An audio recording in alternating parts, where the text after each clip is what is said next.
Welcome back to Beat the Recession Marketing. I'm James Carley, and you're watching Understand Your Market. When you're in the beginning stages of developing a marketing campaign, it's very important that you first identify and understand your market, because to become what your market needs and to provide them with value-packed solutions, that's not going to happen by accident. Whenever you see a company that is a market leader in your industry, they've done real things that allowed them to stand out the way that they are. And this stage in understanding your market almost requires a type of scientific approach that will help you properly lay out all the pieces that you're going to need to gain a detailed marketing insight about your ideal customers. Now, there are 4 crucial elements that you must know before you can formulate a recession-proof marketing strategy.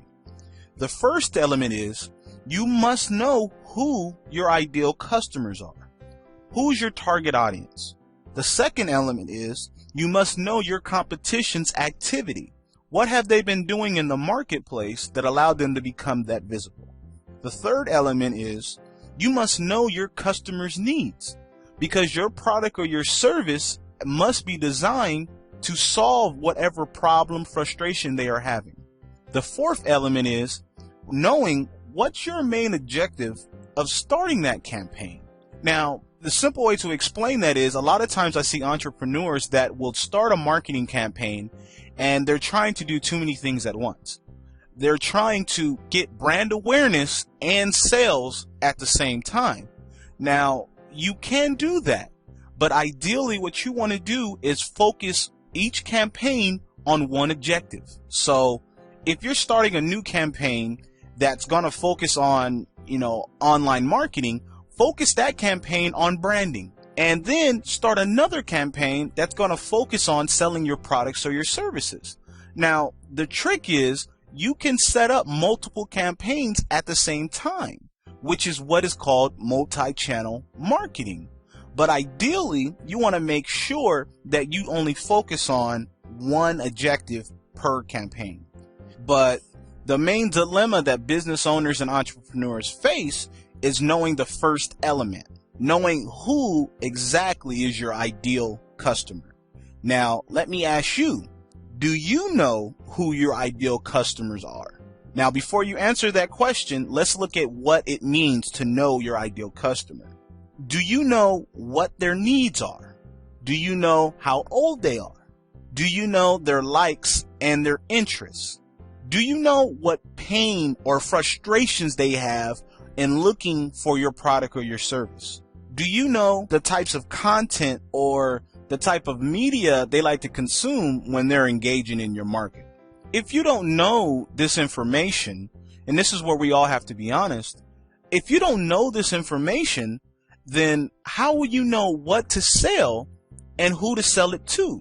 See, there's a huge myth that's going around that I would just like to clear up right now.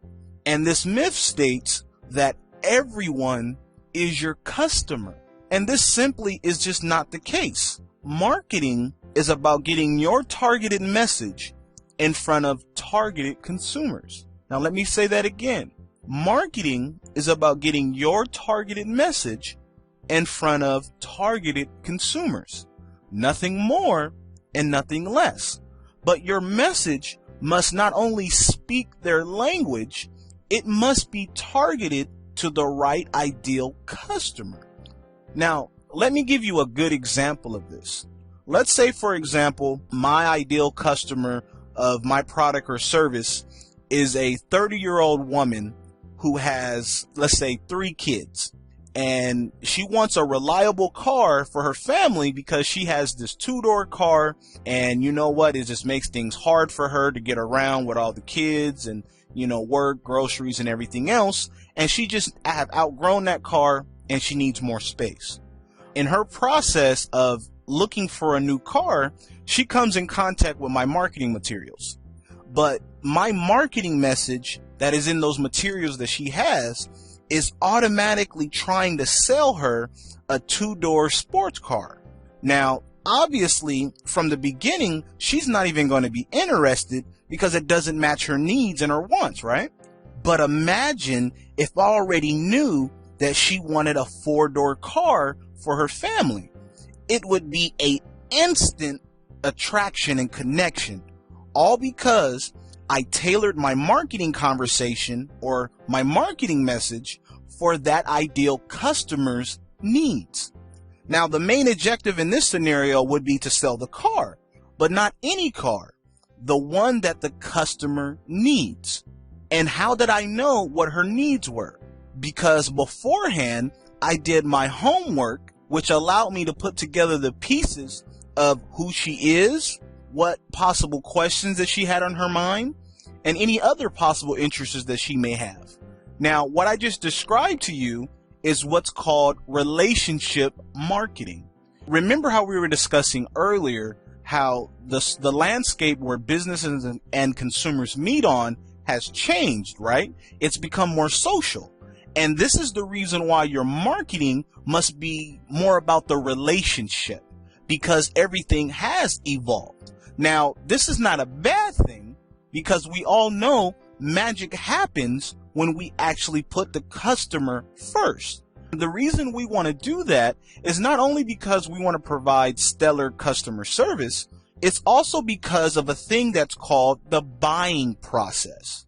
Now, this buying process simply means that there is a type of psychology behind why and how consumers go about buying things. There's a series of steps that people take before they buy anything. And this is something that we all do on every product or service. This process that I'm talking about, this buying process, is why people will walk into your business, or why people actually call your office or buy your products or your services. Now, I want to break down thoroughly exactly how the customer buying process works so that you just can clearly understand the need for an optimized sales funnel. The first stage in this buying process is where the customer realizes that they have a problem. So for example, let's say I come home from work, and when I come home from work, I realize, oh my goodness, my house is flooded. I immediately need a plumber. So it's where the customer realizes that they have a problem, a want, a need, and then they'll immediately begin to do something or search anywhere that they can for a solution. Now, usually in the modern consumer, it begins online. So they start with Google, social media, Yelp, or any other review site. They call their best friend, they call their mom, or which is representative of any type of word of mouth, or if they have any local advertisements at the home from direct mail or anything like that. That normally is how the buying process begins. They realize they have a problem, and then they begin searching anywhere for a solution. The second step inside the buying process is after they start looking for a solution, while they're performing that research or doing their homework on you, they begin to then understand any possible solutions of finding that proper provider or service that's going to solve their problem or meet their need.